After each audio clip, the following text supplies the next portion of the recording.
أعوذ بالله من الشيطان الرجيم بسم الله الرحمن الرحيم يا أيها النبي اتق الله ولا تطع الكافرين والمنافقين إن الله كان عليما حكيما واتبع ما يوحى إليك من ربك إن الله كان بما تعملون خبيرا وتوكل على الله وكفى بالله وكيلا ما جعل الله لرجل من قلبين في جوفه وما جعل أزواجكم اللائي تظاهرون منهن أمهاتكم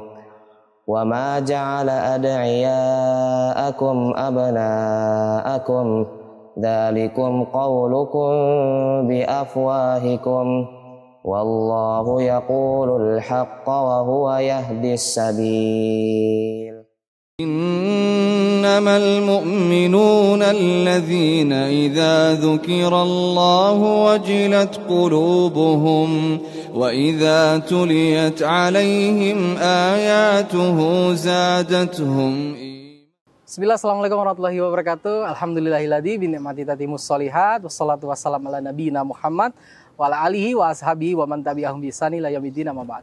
Pemirsa Al Furqon TV dan pendengar suara radio Al Furqon dimanapun Anda berada, senang sekali rasanya Al Furqon TV kembali menyapa Anda dalam program kami Jejak Alumni.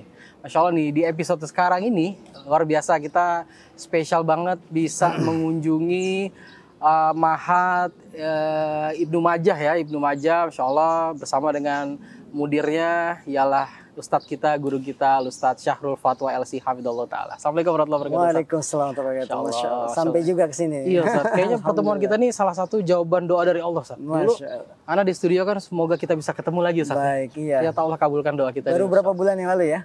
Sekitar sebelum Ramadan. Sebelum Ramadan. Sebelum Ramadan. Ya, kita kan bahas tentang Ramadan tuh Ustadz di talk show kita ya. Betul. Insyaallah. Jadi di situ Anda berharap bisa ketemu Ustadz lagi dan alhamdulillah Allah mudahkan kita ketemu lagi. Amin, Ustadz. alhamdulillah. Nah, sekarang ketemu lagi di program Jejak Alumni Ustadz ya. Jejak Alumni. Masya Allah. Jadi Antum kan salah satu alumni terbaik Al Furqon nih Ustadz.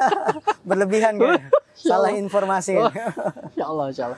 Jadi pastinya kita akan memaksa Ustadz untuk mengorek-ngorek lagi story-story Ustadz. Baik. Dulu bisa memondok di Al Furqon. Jadi pastinya kita berharap tentunya Jejak Alumni ini kembali bisa menyatukan para alumni Ustadz. Masya Allah. Karena anak sendiri ya Masya Allah ya, beberapa kali pertemuan dengan para alumni itu banyak histori-histori yang berbeda yang membuat anak tuh Masya Allah begini ya perjuangannya. Betul. Nah, sekarang ini dengan Ustadz Syahrul Fatwa pasti anak ingin tanya nih Ustadz. Akhi Bobi ya. Nah, Ustadz. Dulu itu kan kita masih tahun-tahun 99.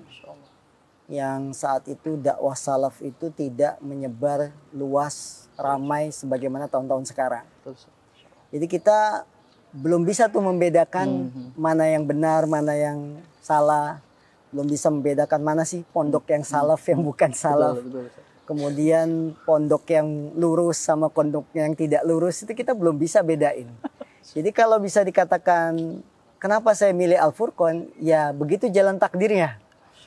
Kalau sekarang mungkin antum bisa. Antum punya anak mau mondokin sudah referensinya banyak. Betul. Pondok ini begini, pondok ini begini.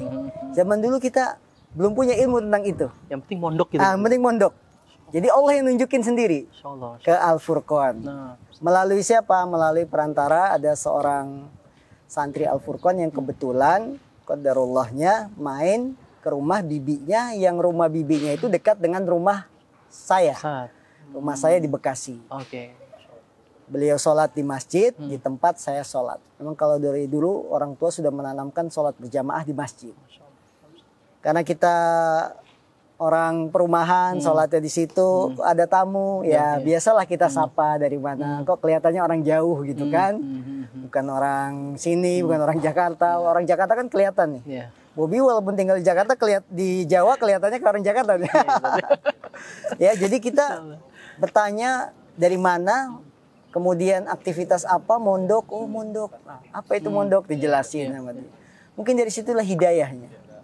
Jadi seharusnya ya saya selalu berterima kasih nih sama santri ini yang saya juga lupa namanya Abdul Aziz atau siapa begitu. Yang dengan perantara dia saya bisa belajar ilmu. Orang tua pun bukan orang yang perhatian dengan dunia pendidikan. Nah Ustadz, jadi dulu dari awal mula Ustadz ceritanya mau mondok itu gimana kesan orang tua dulu Ustadz? Baik, gitu. Orang tua sebenarnya sedih ya ketika saya memutuskan lulus SMA untuk mondok pesantren. Karena harapan orang-orang tua Jabodetabek lah biasa ya umumnya. Anaknya itu diharapkan kuliah. Biar anaknya biar jadi. Karena kata orang kalau jadi itu kan dengan kuliah apalagi bisa PNS. Nah itu sudah dikatakan orang jadi ya, insinyur dan lain-lain. Jadi ketika saya memutuskan untuk pondok pesantren, orang tua pun bersedih. Ya. Namun saya memotivasi diri sendiri dan juga orang tua dengan satu ucapan, kalau kita cari dunia, maka dunianya kita dapat. Tapi belum tentu dapat akhiratnya. Namun kalau kita cari akhirat, dunia pun akan mengikuti. Entah itu ucapan dari mana, saya bisa ngomong kayak begitu di depan orang tua. Sehingga orang tua kayaknya slek, langsung kena gitu. Ternyata setelah belajar, itu ucapan dari Syekhul Islam Ibnu Taimiyah. Dalam kitab Wasiyatus Sugro dikatakan demikian. Orang yang mencari dunia, dia dapatnya dunia. Tapi orang yang mencari akhirat, secara tidak langsung dunianya pun akan ikut. Orang tua akhirnya menangis dan mengizinkan saya untuk pondok pesantren. Nah, seperti itu. Karena juga kalau mikir-mikir tahun 99 lagi apa gitu Ustadz bisa punya kepikiran gitu. Betul. Ya. Masya Allah. 99 itu tahun politik. Tahun politik. Benar. Pergantian dari yang sudah berkuasa lama 30 tahun kemudian berganti. Maka sangat panas sekali saat itu. Bukan panas udaranya, tapi panas kondisinya. Ada kerusuhan. Jakarta terutama dengan Bekasi tempat tinggal kami dan bahkan saya pun melihat menyaksikan langsung kerusuhan itu karena masih SMA. Nah, sampai Ustadz di Al-Furqon nih dengan iklim suasana pondok ya Ustadz. Kita ketahui bahwasanya Ma'had Al-Furqon itu kan paling terkenal lah, paling masyhur dengan istilah panas ya, air asin ya. Terus juga banyak nyamuk. Nah, itu gimana dulu Ustadz, awal-awal beradaptasi di sana Ustadz? Iya, pasti dalam perjalanan penuntut ilmu itu ada ujian cobaan dan itu pun dirasakan oleh para ulama-ulama kita ya. Para ulama kita ada yang belajar menuntut ilmu, dia kencing darah ya. Itu pun apa yang kita rasakan di pondok pesantren Al-Furqon juga satu hal yang memang ujian yang harus kita bisa lewati. Orang kota datang ke desa kan namanya Desa Serowo, Sidayu, Gresik. Merasakan iklim yang begitu, kalau panas mungkin tidak asing karena sama Bekasi juga panas. Cuma air payau, air asin itu yang tidak kita duga sebelumnya. Begitu pertama kali sampai sebelum zuhur, otomatis persiapan untuk sholat zuhur kan, gitu wudu, kumur-kumur, kok rasanya begini? Ini udah pakai air laut kan? Apakah ini udah dicampur garam gitu atau gimana? Nah itu kesan pertama. Kemudian setelah malam pertamanya. Kalau pengantin malam pertama kan enak ya. Nah, kita malam pertama mondok ini. Bagaimana baru nyampe malam pertama, rasa lelah, pengen istirahat, tapi ternyata ada ujian baru. Apa? Nyamuk. Nah, nyamuk, udara yang panas ya. Yang ini ya harus kita terima bagaimana lagi, karena bagaimanapun keputusan yang sudah kita ambil harus kita siap menghadapi konsekuensinya. Dan saya karena memang punya niat, tekad ingin bisa belajar agama, maka hal-hal itu tidak menghalangi untuk bisa maju terus untuk belajar. Kan pastinya awal mula belajar di Al-Furqon kita bilang kan beradaptasi juga dengan bahasa nih Ustaz. Betul. Terutama bahasa Arab nih. Betul. Jadi saat itu Ustaz ada kesulitan nggak untuk belajar dari awal bahasa Arab? Iya, baik. Jadi memang pertama kali kita masuk pesantren, adaptasi itu sangat penting. Adaptasi dengan lingkungan, adaptasi dengan teman, adaptasi termasuk dengan pelajaran. Dan salah satu pelajaran bahasa Arab. Saya masih ingat, saya datang itu tahun 1999, lulus SMA, baru nerima ijazah, cap 3 jari. Bulan-bulan di mana Ma'had Al-Furqon mengadakan daurah bahasa Arab. Dan saya datangnya itu daurah bahasa Arab sudah mulai. Oke. Sudah berjalan 1 pekan. Sehingga kesulitan bahasa Arab pasti saya rasakan. Masuk karena tidak ada KBM, masih proses ya persiapan tahun ajaran baru didahului oleh daurah, maka kita harus masuk daurah. Masuklah ke kelas. Daurah kan jadwalnya lebih padat dari KBM. Iya. Dari mulai ba'da subuh sampai ba'da isya. Kemudian pelajarannya yang sulit. Ya, bahasa Arab karena kita datang dari kota yang belum sebelumnya belajar seperti itu. Dan yang dipelajari itu pun bukan percakapan. Tapi apa? Nahwu sorof. Betul? Daurah kitab mukhtarat. Daurah kitab mulakhas. Saya masuk kelas mukhtarat. Pertama masuk, mendengarkan penjelasan, ditanya wazannya apa. Kan ciri khas Mahat Al-Furqan, gurunya itu nanya keliling kan? Iya. Nanya keliling. Bikin kita deg-degan. Bikin kita deg-degan. Ya Allah, wazan apa? Kita taunya wazan penggorengan begitu kan? Nah, ini suka dukanya belajar bahasa Arab. Apalagi kalau Ustadz Aunur Rafiq masuk. Beliau bagian murojaah. Jadi di jadwal itu ada bagian murojaah. Ustadz Aunur Rafiq, pimpinan pondok pesantren. Masya Allah. Masuk, beliau masuk dengan tenang. Sampai mana halamannya, dibuka buku agenda gurunya. Ya. Beliau dengan wibawanya saja baru nanya kita sudah deg-degan, tidak bisa jawab apa terbata-bata. Itulah perjuangan pertama kali ketika belajar di Pondok Al-Furqan. Belajar bahasa Arab menjadi tantangan bagi kami sebagai para santri yang baru mengenal bahasa Arab. Masya Allah. Ustadz, pastinya kan Ustadz sampai 2004 Ustadz ya? Saya sampai 2004 lulus. 2004 lulus. Ya? Karena 5 tahun ya. Sekitar 5 tahun. 5 tahun. Mungkin siapa Ustadz yang paling di sana itu asatid yang paling menurut Ustadz tuh nasihat dia sampai sekarang Ustadz dengar, atau mungkin ada ada hal-hal yang menarik, hal-hal yang susah untuk dilupakan lah selama kisah Ustadz di sana, Ustadz? Iya, asatidzah di Al-Furqan itu kan banyak ya. Yang terutama orang tua kita Al-Ustadz Aunur Rafiq bin Gufran, yang beliau nasihatnya Masya Allah. Itu beliau itu kalau ngisi ceramah menyampaikan nasihat ke santri, sepertinya langsung kena ke hati. Itu keunggulan Ustadz Aunur Rafiq, bicaranya sederhana tapi kok nusuk, kena gitu. Oh iya begitu. Itu Al-Ustadz waliduna, orang tua kita Ustadz Aunur Rafiq bin Gufran, banyak mempengaruhi para santri. Dan beliau pun banyak menasihati saya ya, terutama ketika di kelas. Kemudian sampai beliau pun mengundang kita belajar di rumahnya. Karena akhir-akhir tingkat Ali 2, Ali 3 itu jumlah santri sedikit. Apalagi Ali 3 saya cuma bertiga. Jadi lebih banyak kalau jadwal Ustadz Aunur Rafiq di rumahnya. Maka yang namanya di rumah seperti guru privat, lebih banyak nasihat. Ini Ustadz yang sangat mempengaruhi kepribadian saya. Tidak kita ragukan adalah Ustadz kita, orang tua kita, Al-Ustadz Aunur Rafiq hafizahullah wa ra'ah. Nah, dan Ustadz yang lain sebenarnya banyak.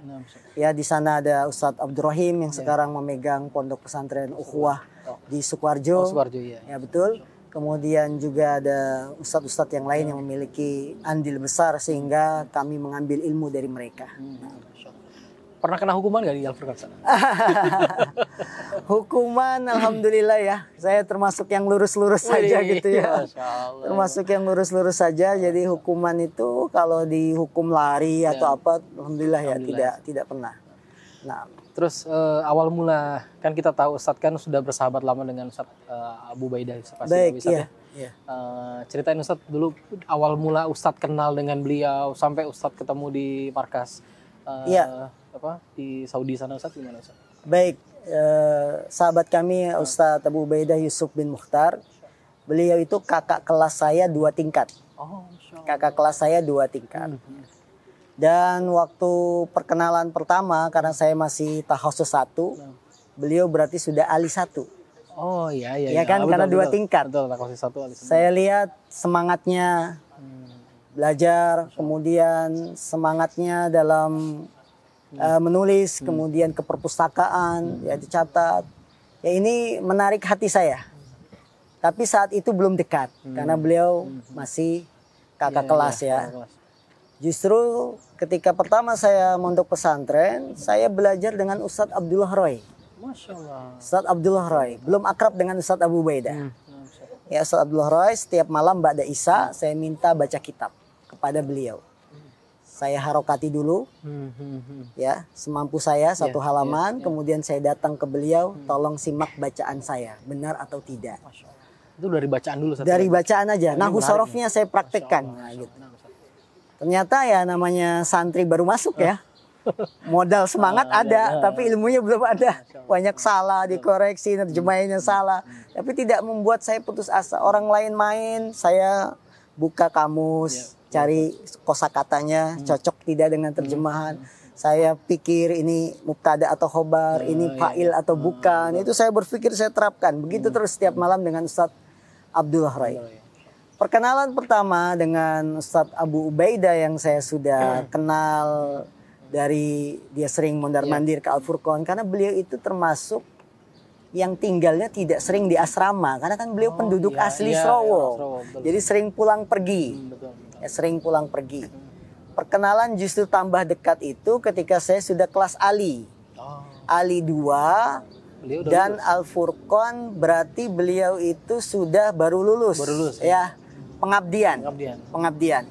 Dan Al-Furqan membuat program majalah Al-Furqan. Al-Furqan itu punya majalah Al-Furqan. Jadi saya masih duduk di Ali 2 atau Ali 1 ya, saya lupa. Al-Furqan membuat majalah namanya majalah Al-Furqan. Ustadz Abu Ubaidah sudah duduk di dewan redaksi sebagai penulis ya. Kemudian ada ustadz-ustadz yang lain. Nah, saya mulai tertarik untuk mendekat ke beliau. Di antaranya ba'da Isya itu saya minta waktu beliau ajarin saya nulis.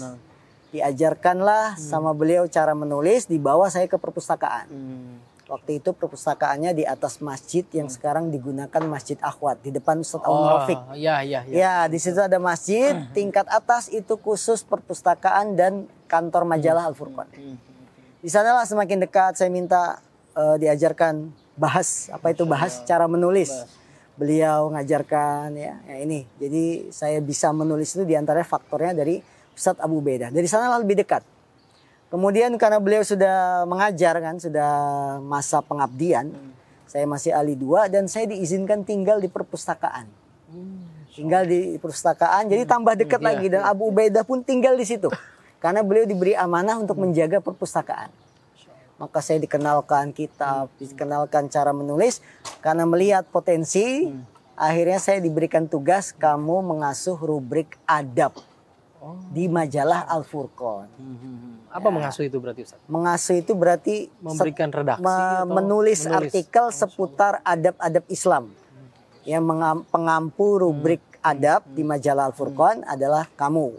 Jadi saya ditunjuk untuk menulis, menyetorkan artikel setiap bulan, nanti dimuat di majalah Al-Furqan. Tapi rubrik adab. Rubrik adab. Dia percayakan kepada saya, diajarkan caranya begini, sampai mengetiknya pun diajarkan.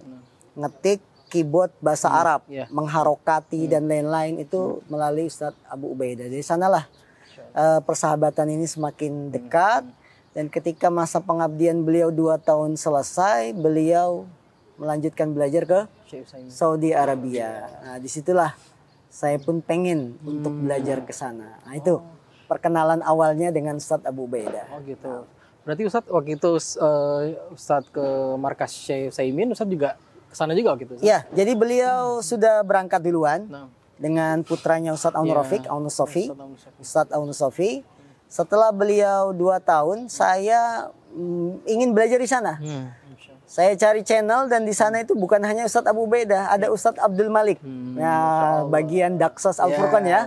Jadi kalau mau ngelihat Daksos Al-Furqan, lihat mukanya Ustadz Abdul Malik. Itu di jidatnya ada tulisan Daksos. Karena udah di hati nama jidatnya Daksos. Jadi kalau mau tahu Daksos siapa lagi? Abdul Malik. Beliau yang mencarikan visa. Beliau mencarikan visa untuk saya, sehingga saya bisa berangkat ke Unaizah, dan di sana berkumpul lagi dengan Ustadz Abu Ubaidah. Nah, berarti setelah dari Al-Furqan, Ustadz lanjut ke markas Syekh Utsaimin, Ustadz ya. sampai dengan sekarang ini Ustadz, perjalanan pendidikan Ustadz ya. Ustadz sekarang kan udah lanjut lagi S2 nih sekarang nih Ustadz ya? Ya, alhamdulillah. Berarti sekarang masih lanjut Masih apa? on studi. On studi ya, studi. Masya Allah, Masya Allah. Nah sampai dengan sekarang Ustadz sebagai mudir di Ibnu Majah ini Ustadz. Baik. Gimana dulu awal mula Ustadz bisa menjadi mudir nih Ustadz? Iya, Pondok Pesantren Ibnu Majah awal berdirinya tahun 2017. 2017. Ya, 2017. Dan 2016 itu pemilik yayasan menghubungi saya, datang ke rumah saya di dekat studio Asan TV. Masya Allah. Meminta saya untuk mengurusi pondok pesantren ini. Ya. Ya.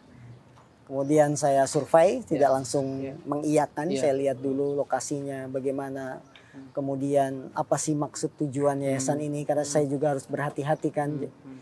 Maka setelah saya pelajari, saya istikharah, saya memutuskan untuk menerima pesantren ini. Waktu itu saya baru saja mengundurkan diri dari pondok pesantren Riyadus Sholihin Pandeglang, Banten. Oh iya. Karena sudah 4 tahun di sana dan saya ingin mendekat ke orang tua. Orang tua kan di Bekasi. Ya, saya memutuskan mundurkan diri, pindah kembali ke orang tua. Ya, kurang lebih 1 tahun kemudian orang tua meninggal dunia. Jadi memang saya sudah ada firasat ingin orang tua ini sudah sakit-sakitan, saya pulang saja ke Bekasi. Nah setelah ngurusin orang tua ternyata tawaran untuk menjadi mudir itu datang. Akhirnya saya survei, saya terima, dan setelah saya terima barulah saya rencanakan perencanaan untuk membuka pondok pesantren. Langkah-langkahnya saya ambil ya, dengan pengalaman-pengalaman dari Al-Furqan, dari Riyadus Sholihin, karena di Riyadus Sholihin juga sudah menjadi mudir, sudah memimpin di sana, jadi ada sedikit pengalaman sehingga siaplah dibuka pondok Ibnu Majah pada tahun 2017 menerima santri. Berapa dulu awal mulai santri di sini? Awal mula alhamdulillah masuk 2 kelas, 50 santri. 50 santri. 50 santri. Itu sudah asrama Ustadz ya? Sudah berasrama. Ya. Masya Allah. Jadi kalau bisa dibilang Ibnu Majah ini sekarang sudah masuk apa aja Ustadz ini apa? Program-program. Baik, jadi dari awal mula kita hanya buka tingkat jenjang SMP karena kita menginduknya ke Dinas Pendidikan Kabupaten Bekasi. Sekarang alhamdulillah kita sudah melebarkan sayap membuka jenjang SMA. Yang insya Allah juga akan menginduknya ke Dinas Pendidikan tingkat SMA. Ya, jadi sudah ada 2 jenjang SMP dan SMA, namun mohon maaf masih khusus ikhwan laki-laki saja, belum menerima untuk akhwat karena kita belum siap sarana dan lain-lainnya. Nah, kalau anak tanya Ustadz, di sini kan ada gedung juga dan di belakang tuh ada gedung tuh Ustadz. Ya. Ini berarti apa nih Ustadz? Ini gedung kelas apa, terus di belakang tuh gimana tuh Ustadz? Baik, ini semua gedung yang ada di sini di bawah satu yayasan. Oke. Nah, hanya saja ada 3 manajemen. Manajemen SD Islam itu yang di belakang, yang tiga lantai. Kemudian SD umum ini yang di depan. Dan SMP SMA manajemen di bawah saya. Jadi masing-masing unit ini punya mudir masing-masing gitu istilahnya. SD Islam ada pimpinannya, SD umum ada pimpinannya, SMP SMA di bawah manajemen saya. Gitu. Dan doakan semoga bisa lebih baik lagi ke depan. Kalau untuk apa yang di bawah naungan Ustadz nih, apa goal Ustadz, apa harapan Ustadz tentang mencetak santri yang Ustadz harapkan Ustadz? Kita tidak berlebihan, kita dalam memasang target yang realistis ya. Kita ingin santri-santri yang belajar di sini itu adalah santri yang berakhlak mulia, yang beriman kepada Allah Subhanahu wa taala. Kemudian dengan imannya dia bisa beramal, dengan ilmunya sehingga menjadi anak-anak yang soleh. Ya. Itu harapan kita, tidak terlalu tinggi-tinggi karena tujuan dari ilmu adalah takut kepada Allah Subhanahu wa taala. Sebagaimana ucapan sahabat Abdullah bin Mas'ud bahwa laisal ilmu bikasrati riwayah walakinnal ilma khasyatullah. Bukanlah ilmu itu dengan banyak meriwayatkan, tapi ilmu itu adalah intinya khasyah, takut kepada Allah Subhanahu wa taala. Insyaallah Ustaz. Kalau Ana boleh tanya Ustaz, apa kegiatan santri Ustaz dari awal mula bangun sampai dengan malam hari Ustaz di sini Ustaz terapkan? Kegiatan santri sehari-hari tidak ada bedanya dengan pesantren-pesantren lain. Mereka akan dibangunkan dari mulai 3.30 setengah 4 ya, untuk persiapan salat witir, kemudian persiapan hafalan nanti setelah salat subuh. Seperti umumnya pondok-pondok pesantren kayak dulu kita mondok juga dibangunin. Cuma bedanya kalau zaman sekarang dibanguninnya tidak pakai air cabe ya. Kalau zaman kita kan pakai air cabe. Gitu ya, Iya. Kalau sekarang itu santri lebih manja sebenarnya. Dibanguninnya halus itu, bangun. Dulu kita main semprot aja. Kemudian bangun ya biasa jam 4, ada yang sholat witir, persiapan untuk menjelang adzan subuh dengan baca Quran. Ada juga yang tidur lagi, biasalah santri, dunianya santri. Kemudian adzan subuh, sholat sunnah 2 rakaat sebelum subuh yang pahalanya lebih baik dari dunia dan seisinya. Kemudian sholat subuh, setelah sholat subuh kita ada halaqah Al-Quran. Halaqah Al-Quran untuk tingkat SMP kurang lebih sampai jam 6. Tapi untuk tingkat SMA dia lebih lama, sampai jam 6:15. Ya lebih lama karena memang target hafalannya lebih tinggi di tingkat SMA. Setelah halaqah Quran ba'da subuh, maka santri ada sebagian yang langsung sarapan, ada sebagian yang langsung mandi persiapan sekolah. Jadi kalau yang memilih mandi maka mereka mandi, setelah mandi pakai seragam baru sarapan. Yang memilih sarapan nanti setelah sarapan baru mandi. Demikian sampai kurang lebih jam 7.15 mereka masuk ke kelas, belajar KBM di kelas sampai menjelang zuhur. Ya. Kemudian tiba waktu sholat zuhur. Setelah sholat zuhur, santri makan siang. Karena memang mereka sudah lelah ya. Sebagaimana yang dulu juga kita rasakan. Mereka makan siang, kemudian setelah makan siang ada waktu jeda istirahat. Jam 2 harus tidur siang, qailulah. Karena itu yang diajarkan oleh Nabi kita, Nabi Muhammad SAW. Kilu fa inna syaitana la takil. Qailulah lah kalian karena sungguhnya setan itu tidak tidur siang. Tidur sampai asar. Musyrif kamar membangunkan persiapan sholat asar, berwudu dan lain-lain. Habis asar ada halaqah Quran lagi. Halaqah Quran yang kedua. Kalau untuk SMA ini halaqah Quran yang ketiga. Karena SMA halaqah Quran keduanya justru jam 7 sampai setengah 8. Oh ada lagi? Ada lagi. SMA sebelum mulai KBM mereka halaqah Quran 40 menit. Kalau SMP tidak, langsung masuk kelas. Sehingga bisa asar halaqah sampai kurang lebih jam 16.30. Setelah itu acara bebas, santri diberikan kesempatan mau main benteng, main futsal, ada lapangan voli. Ya, jiwa mereka untuk main. Ini sebagai ya nasihat bersama ya bagi pengelola pendidikan pesantren agar santri itu tidak stres berat dengan pelajaran, berilah waktu mereka untuk bermain. Karena usia-usia SMP dunianya memang dunia apa? Ya main. Jangan sampai loncat dari lantai 3 nanti kan.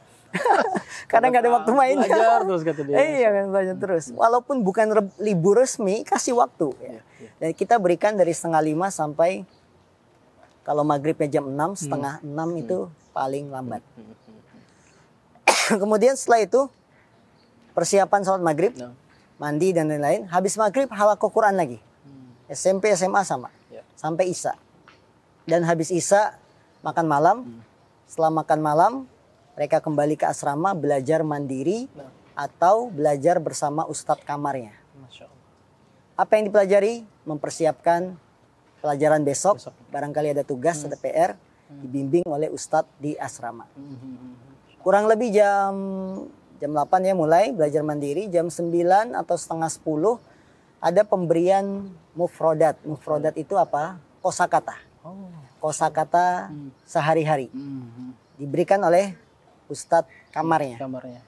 Misalkan 5-10 kosakata dibaca bareng-bareng. Kemudian dihafalin, setelah itu ditanya satu-satu ini terjemahannya apa. Sampai kurang lebih jam 10 selesai wajib istirahat. Wajib tidur Ustaz. Wajib tidur. Ustadznya tidur, santrinya juga tidur. Nah, itu kegiatan hari-hari yang santri. Iya. Insyaallah Ustaz. Ini yang lebih menarik lagi Ustaz, di Ibnu Majah ini Anda lihat hampir semuanya musrifnya nih lulusan Al-Furqan ya Ustaz. Iya, betul. Nah, luar biasa. Kesini boleh dibilang ini pondok pesantren rasanya Al-Furqan. Rasanya Al-Furqan. Iya Ustaz. Jadi ada mau tanya Ustaz, apa sih sebenarnya peran penting dari seorang musrif itu Ustaz? Karena kan kerja dia 24 jam Ustaz. Betul. Mengawasi santri, mengajari santri. Betul, itu berarti kan harus punya peran yang luar biasa Ustaz. Iya. Musrif itu boleh kita bilang orang tua kedua setelah orang tua aslinya. Orang tua aslinya hanya mengantar ke pesantren, menyerahkan kepada pihak pesantren, maka selanjutnya siapa yang mengurusi santri ini? musrif atau ustadz kamarnya. Yang dia akan menjadi pengganti orang tuanya. Segala kebutuhan yang dia butuhkan mengadu kepada ustadz kamar. Belum lagi kalau ada santri yang lulusan SD masih umum, belum bisa mandiri, ya, mandi saja harus disuruh, sholat ke masjid juga. Siapa yang menggantikan peran orang tua? Musyrifnya. Karena pentingnya peran musyrif, maka saya mencari alumni-alumni yang memang mereka sudah siap secara mental untuk menghadapi anak-anak SMP baru lulus SD. Belum dikatakan sudah SMP, baru lulus kemarin.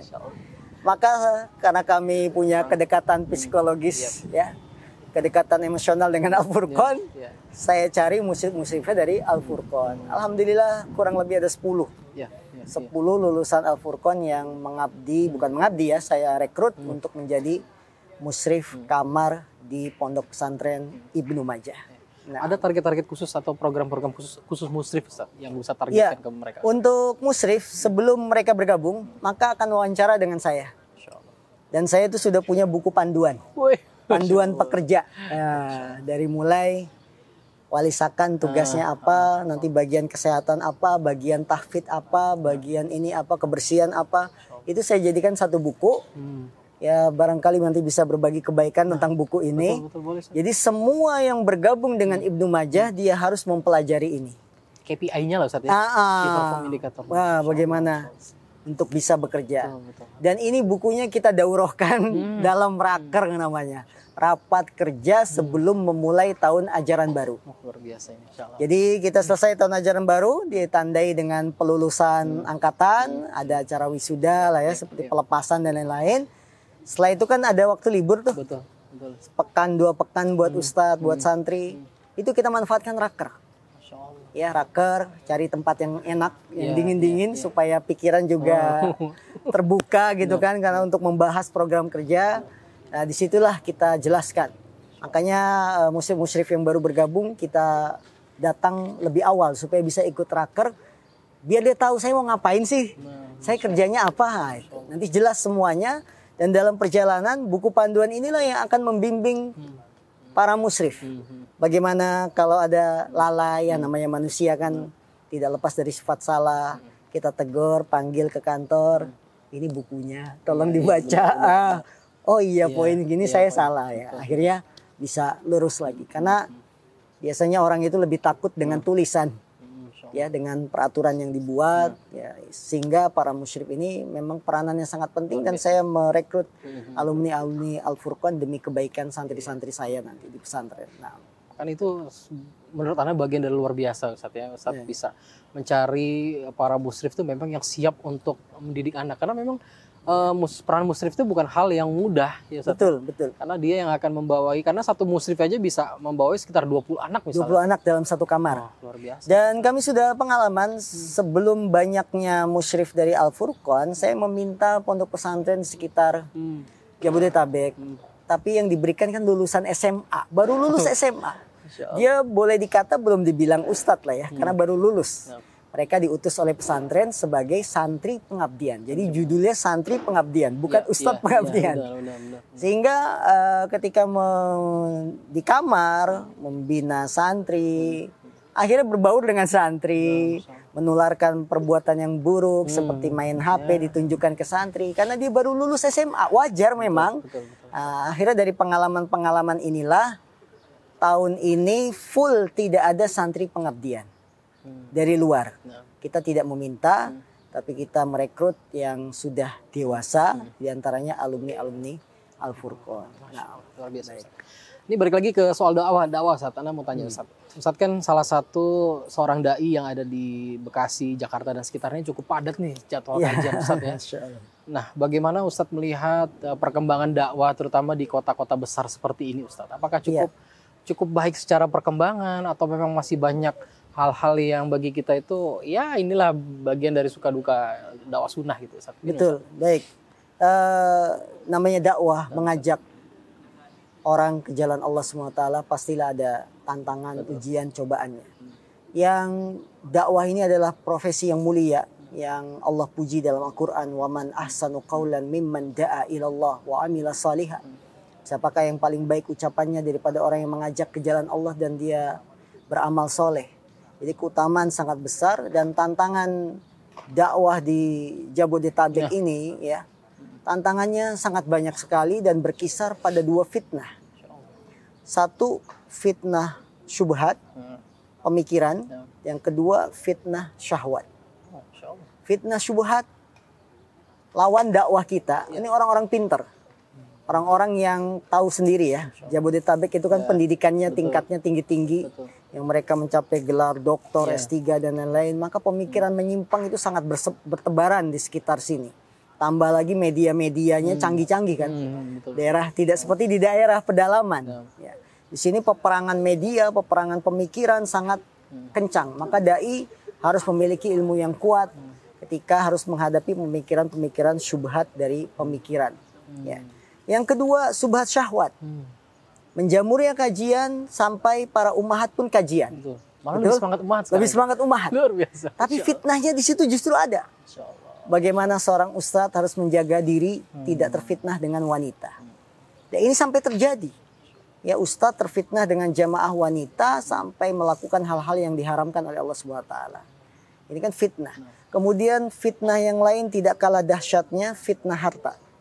Ini harus kita akui bahwa ujian fitnah harta di Jabodetabek ini sangat besar. Maka harus kita sadari ini 2 fitnah bagi para dai, tantangan bagi diri pribadi dan juga bagi kaum muslimin umumnya. Makanya saya menulis buku terbaru ya yang berjudul Sukses Belajar Ilmu Agama agar tetap semangat mengaji sampai mati, dan situ saya sisipkan sesetah nasihat untuk koordinator dan panitia kajian. Artinya boleh dibagi harus siap nanti dibuat oleh-oleh dari Bekasi ya. Insya Allah. Baik. Insya Allah. Ustadz, kita balik lagi sedikit tentang Al-Furqan. Nah, Ustadz kan kemarin sekitar sebelum Ramadan ya, kita kan Ustadz ke Al-Furqan. Pastinya kan banyak perubahan nih. Wah, sangat banyak. Nah, ini Anda mau tahu testimoni Ustadz gimana dengan perubahan-perubahan Al-Furqan? Masya Allah. Ya, kalau dari fisik ya, fisik bangunan luar biasa. Cepat sekali. Saya lulus 2004, sekarang 2022. Berapa tahun berarti ya? Sekitar hampir 18 tahun. 18 tahun. Perkembangan 18 tahun, yang santrinya waktu itu baru zaman-zaman kita ratusan, paling 100, 120, sekarang sudah 2.500. Hampir 3.000 katanya. 3.000 Masya Allah, dari semua jenjang ya, dari semua jenjang. Dahulu kita tidak punya jenjang TK, sekarang sudah ada. Jadi perkembangan yang luar biasa dari Pondok Pesantren Al-Furqan. Dan saya lihat ini bisa pesat perkembangannya seperti ini. Yang pertama dari keikhlasan orang-orang yang mengurus Pondok Pesantren Al-Furqan. Jadi kalau kita melihat kemajuan sebuah lembaga besar, ini kita patut syukuri para pengelolanya yang dia ikhlas benar-benar berjuang di jalan Allah. Dengan keikhlasan itulah Allah akan mengangkat. Allah akan meninggikan orang-orang yang berbuat ikhlas. Ya. Jadi para asatidzah yang dulu mengajari saya, kita patut berterima kasih kepada mereka. Dengan perjuangan keikhlasan, mereka baru melihat hasilnya setelah 18 tahun. Jadi testimoninya Masya Allah, Pondok Al-Furqan.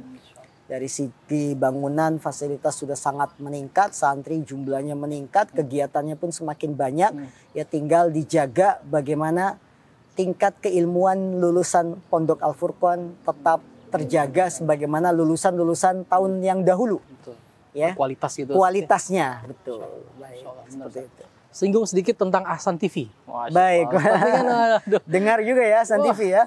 Al-Furqan TV itu termasuk salah satu yang banyak mengambil ilmu, banyak mengambil inspirasi itu dari Ahsan TV, Ustaz. Nah, Ustaz Syarul Fatwa kan termasuk salah satu bagian dari penasihat syariahnya, Ustaz. Betul. Ceritanya sedikit Ustaz, awal mula adanya Ahsan TV dan Ustaz berkecimpung di dunia media tersebut gimana, Ustaz? Kalau ditanya awalnya berdiri Ahsan TV, saya tidak bergabung ke sana. Karena waktu itu saya masih di Pandeglang, Banten. Berdirinya itu tahun 2010. Dan 2010 itu saya baru pulang dari Saudi Arabia. Baru menikah. Kemudian balik lagi ke Saudi untuk membawa ibu berangkat haji. Kemudian pulang dari Saudi ke Pandeglang, Banten. Dan saat itulah berdiri Ahsan TV 2010. Yang saya dengar dari orang-orang lama di sekitar studio Ahsan TV itu ide muncul bikin TV-nya itu hanya untuk warga sekitar. yang dikenal dengan istilah antena UHF. UHF Ya, betul ya, UHF ya.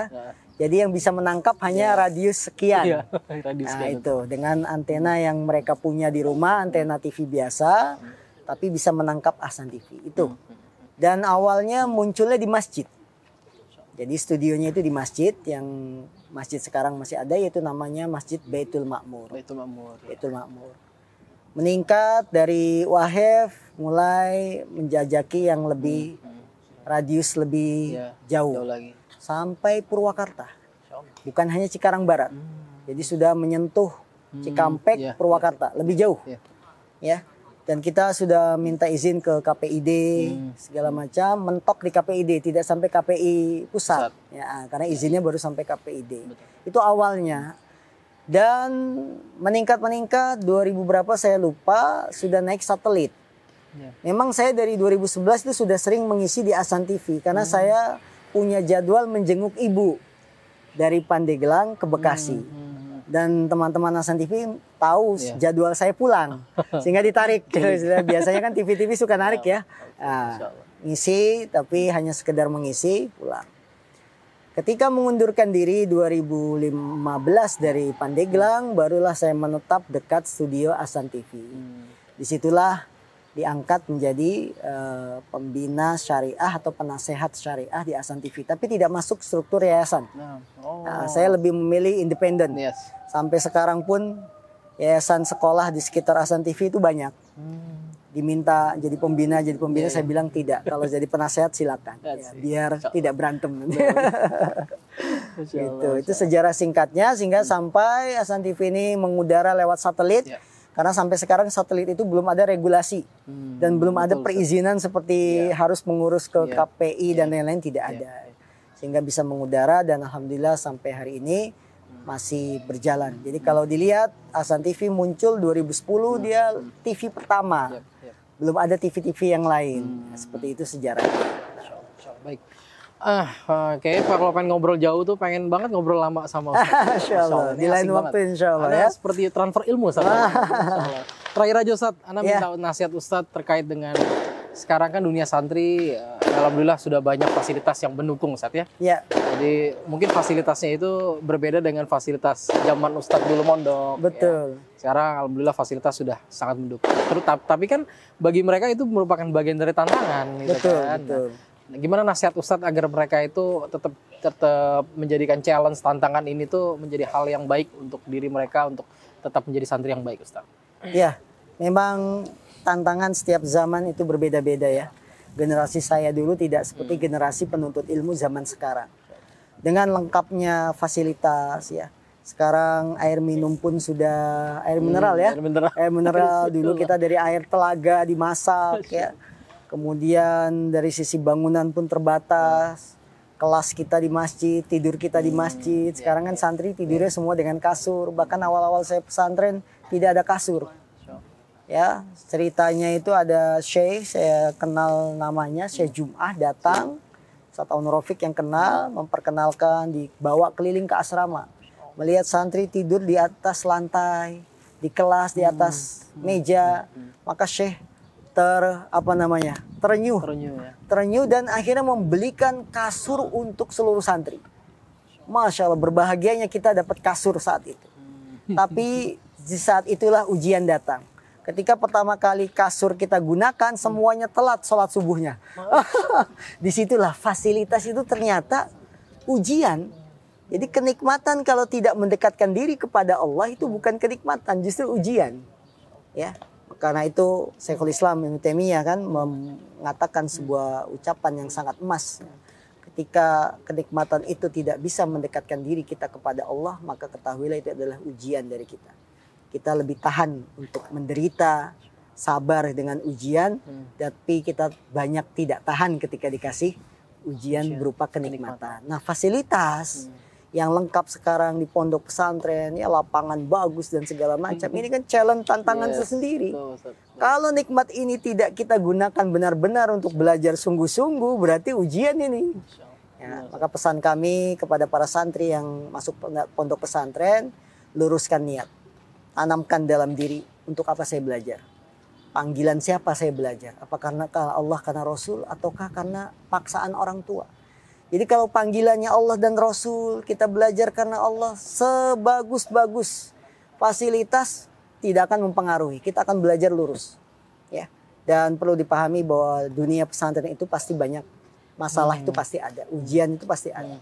Mau pesantren bentuknya kayak hotel, AC lengkap, kasurnya satu-satu, tidak kasur tingkat, masalah itu pasti ada.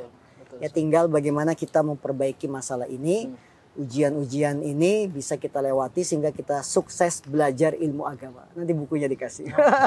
Tunggu sekali nih, Masya Allah, waduh, anak sampai merinding nih dengar nasihat Ustadz. Masya Allah, ini seperti transfer ilmu anak hari ini. Jadi memang dari mulai sejarah Ustadz membahas tentang tugas musrif sampai dakwah dan sampai nasihat terakhir Ustadz ini cukup memberikan kita sebuah ilmu baru Ustadz ya. Kita berharap apa yang Ustadz sampaikan ini juga berguna bagi anak pribadi dan juga bagi para penonton Al-Furqan. Baik, yang benar datangnya dari Allah dan Rasul ya. Insya Allah Ustadz. Ustadz, jazakumullah khairan atas nasihat Ustadz. Jazakumullah khair sudah bersedia. Kita juga terima kasih banyak udah disambut. Pondok pesantren Ibnu Majah. Ini anak excited banget kesini, Masya Allah, ternyata luar biasa. Dalamnya kelihatan kecil ya. Iya. Begitu masuk. Alhamdulillah. Alhamdulillah. Walaupun ya kecil lah dibandingkan Masjid Al-Furqan yang baru. Masya Allah.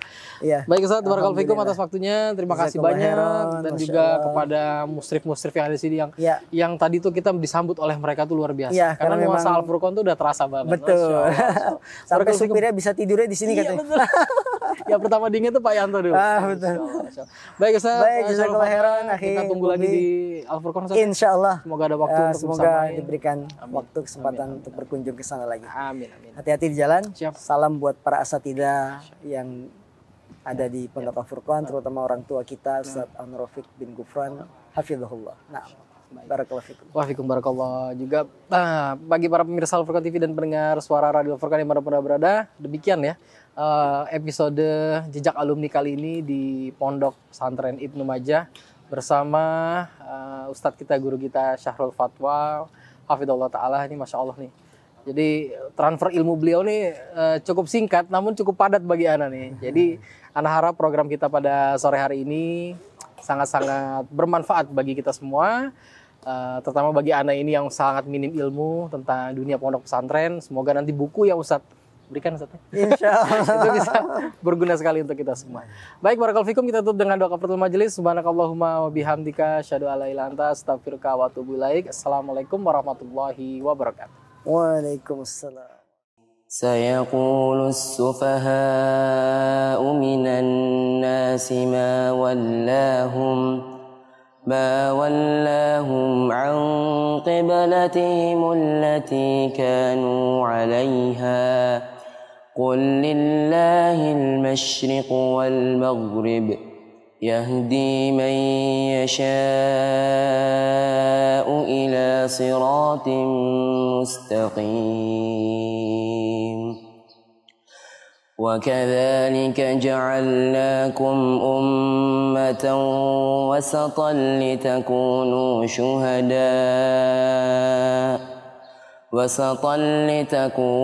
شهداء على الناس ويكون الرسول عليكم شهيدا وما جعلنا القبلة التي كنت عليها إلا لنعلم من يتبع الرسول ممن ينقلب على عقبيه وإن كانت لكبيرة إلا على الذين هدى الله وما كان الله ليضيع إيمانكم إن الله بالناس لرؤوف رحيم